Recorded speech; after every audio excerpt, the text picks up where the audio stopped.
দেখুন, কতগুলি লক্ষণ আছে যেগুলি দেখে সহজেই আইডেন্টিফাই করা যেতে পারে যে আপনি কিন্তু রাহুর অশুভ প্রভাবের মধ্যে ক্রমশ জড়িয়ে পড়ছেন।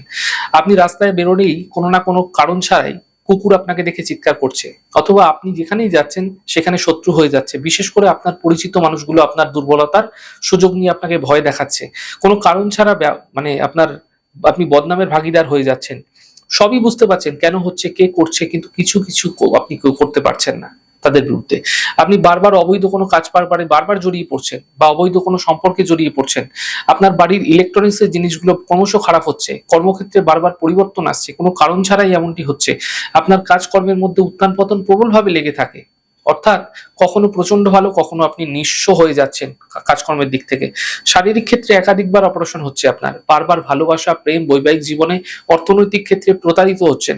এমন ক্ষেত্রে হতে পারে আপনি শেয়ারে অর্থলগ্নি করছেন, সেখানেও বারবার চোট খাচ্ছেন। অথবা আপনার বাড়ির দক্ষিণ পশ্চিম কোণটি কাটা আছে, দক্ষিণ পশ্চিম কোণায় টয়লেট বা রান্নাঘর বা সবুজ রঙের আধিক্য বেশি আছে, যার ফলে সম্পর্কের মধ্যে অবনতি হচ্ছে, সম্পর্ক খারাপ হচ্ছে, আর্থিক সঞ্চয় হতে চাইছে না।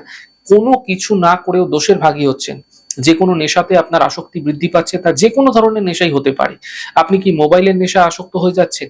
আপনার ঘুমের ব্যাঘাত ঘটছে রাত্রেবেলা।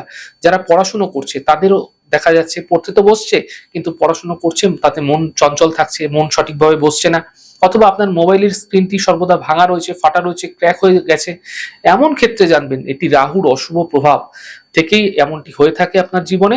তাই অজান্তে রাহুর অশুভ প্রভাব আপনাকে কিভাবে আপনার জীবনে ফেলছে, সেটা আপনি এই লক্ষণগুলি থেকে কিন্তু জানতে পারবেন।